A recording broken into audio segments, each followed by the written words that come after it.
മുഖ്യമന്ത്രിക്കാണെങ്കിൽ എപ്പോഴും ദേഷ്യമാണ്.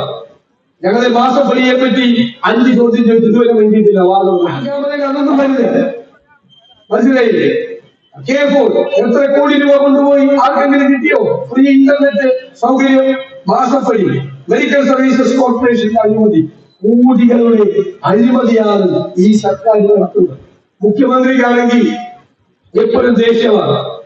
ഞങ്ങളെ മാസപ്പടിയെ പറ്റി 5 ചോദ്യം ചോദിച്ചു ഇതുവരെ വേണ്ടിയിട്ടില്ല. പത്രക്കാർ ചോദിച്ചപ്പോൾ അവരുടെ കിട്ടിയിരുന്നു. ഏതോ ഒരു യോഗത്തിൽ ഒരു ബോംബെയിൽ സ്ത്രീ പെൺകുട്ടി പറഞ്ഞു, നല്ല പ്രസംഗം കാഴ്ചവെച്ചത് മുഖ്യമന്ത്രിക്ക് അഭിനന്ദനവും. അപ്പോഴും ചൂടായി.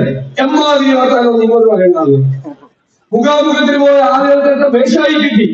എന്നോടൊരു യോഗത്തിൽ പറഞ്ഞു, ഞാനൊരു കാര്യം അവതരിപ്പിച്ചപ്പോൾ പറഞ്ഞു, എമ്മാതിരി വർത്താനം നിങ്ങളോട് പറയുന്ന. ഞാൻ അപ്പൊ തന്നെ പറഞ്ഞു, ഇമ്മാതിരി വർത്താനം വേല ഇങ്ങോട്ട് പറയുന്നത് എനിക്കറിയാലോ. ഞാൻ പറയുന്നു അപ്പൊ തന്നെ പറഞ്ഞു. പിന്നെ മിണ്ടിയിട്ടില്ല. പിന്നെ ശരിയൊക്കെ സന്തോഷം ഓർത്തു. അത് കേൾക്കാൻ വേണ്ടിയിട്ടാണ് നമ്മളെ വായു. നമുക്ക് വിഷമത്തിൽ പ്രായമുള്ള ആളുകൾ നാവില്ല വരുന്നു. എന്തായാലും സംഭവം നമുക്കറിയാം. പ്രശ്നം എന്താണ്, വിഷമം എന്താണെന്ന് നമുക്കറിയാം. പക്ഷേ കേരളത്തെ ഇവർ എവിടെ എത്തിച്ചിരിക്കുന്നു എന്നതാണ് ഈ ദുരന്തത്തിന്റെ ഏറ്റവും വലിയ മുഖം. നമ്മുടെ സംസ്ഥാനത്തെ ഇവർ തകർത്ത് തരിപ്പണമാണ്.